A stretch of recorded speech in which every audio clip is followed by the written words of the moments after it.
So today we are going to be looking at the Euler's identity. The Euler's identity is the most beautiful identity you can ever find in mathematics. So it carries within it three things that makes it the most beautiful, and it is landing us at -1. So what are those three things? It carries within it e, and then pi, and then I. This is the base of an imperial logarithm. We know what pi is, and then this is the complex number I. I is equal to minus square root of -1. And now when you put all this together in this form, they produce -1. So how does it come about? This is what makes it beautiful. We have to now prove it. The first thing is this. You see, this E is another thing that makes it beautiful. E is a transcendental number. Pi is an irrational number, while I is a complex number. See that? This is very beautiful. So how do we go about proving it? The first idea is to know that E can be written in series form. E raised to power x can be written in series form as 1 plus x squared over 2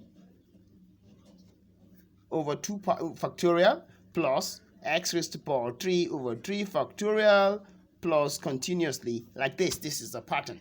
Okay, so the next one we should know is sine x. Sine x is an odd function, so it gives us x minus x raised to power 3 over 3 factorial plus x raised to power 5 over 5 factorial minus x raised to power 7 over 7 factorial continuously. This is what sine is in series form. Now, what about cosine? These are very important. Cosine is equal to, it is an even function, so it will produce 1 minus x squared over 2 factorial plus x raised to power 4 over 4 factorial plus minus x raised to power 6 over 6 factorial minus plus now x raised to power 8 over 8 factorial. You have seen the pattern continuously. Everybody is supposed to know this. You are required to know all this series. They are very important because we'll be applying them in other topics. Okay, they are kind of intertwined. So now we have this and have this. So the first thing we have to prove is, we have seen this before, that e raised to power x I is equal to cosine x plus I sine x. This is called the Euler's formula. This is the Euler's formula. Okay, it relates cosine and exponential function. Sorry, trigonometry to exponential function. That's how it relates them. Now we are going to first of all prove that this is equal to this. When we do so, from here it takes us to here. This will now take us to here. That's the first thing we have to do. So in doing that, we're going to use this. We can see that there is something between them. Clearly, your spirit tells you that there is something between them. So what I need to do is to replace. Let me call this one 1, call this one 2, and call this one 3. Okay.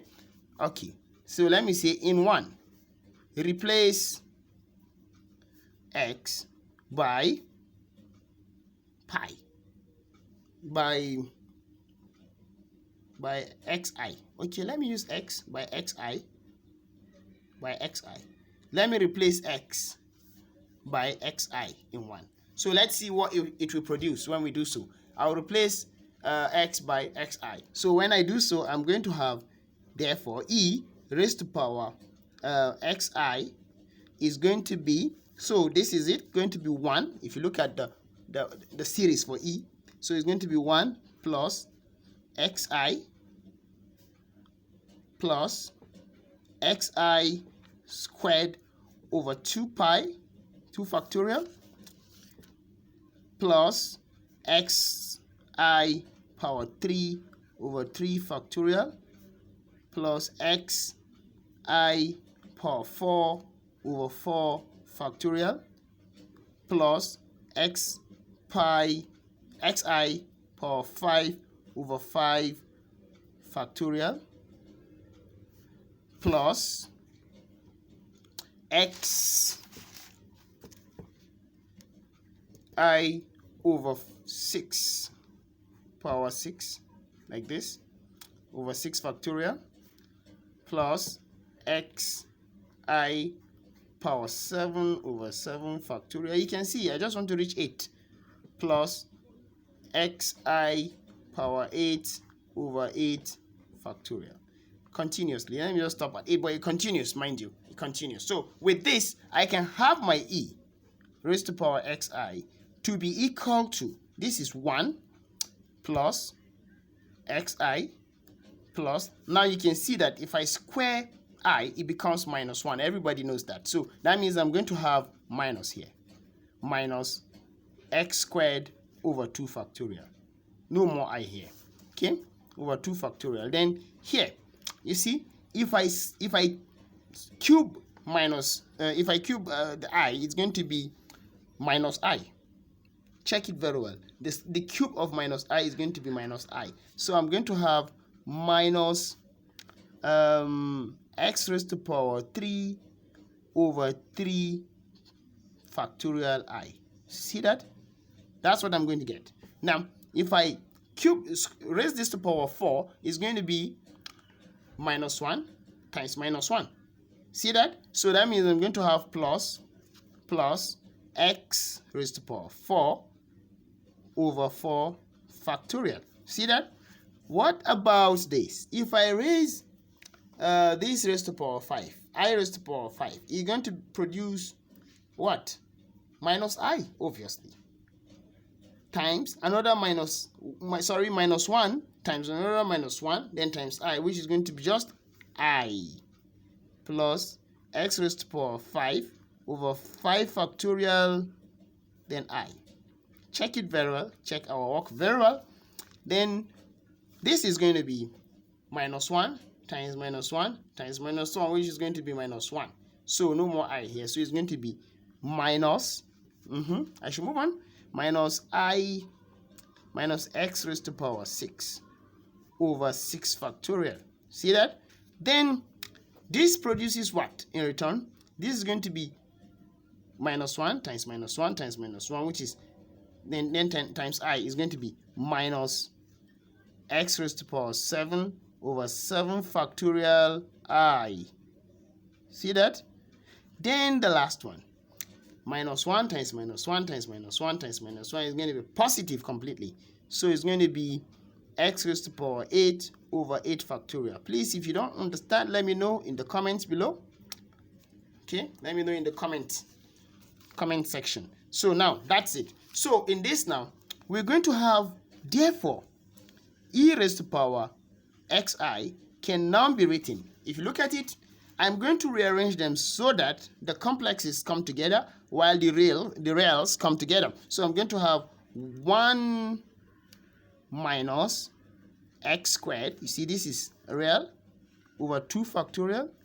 Then this is another real plus, right, x raised to power 4 over 4 factorial. Then this is another real minus x raised to power 6 over 6 factorial. Okay, I'll stop here continuously. This is the real part. Then plus. Then let me take the complex parts. This is the complex part, x raised to xi. Then another complex part minus x raised to power 3 over 3 factorial. In fact, let me just leave the I and then put it outside the bracket because all of them will contain it, right? Let me take it out here. Then the next complex number is this one, plus x raised to power 5 over 5 factorial, like this, right? Then minus x raised to power 7 over 7 factorial, like this.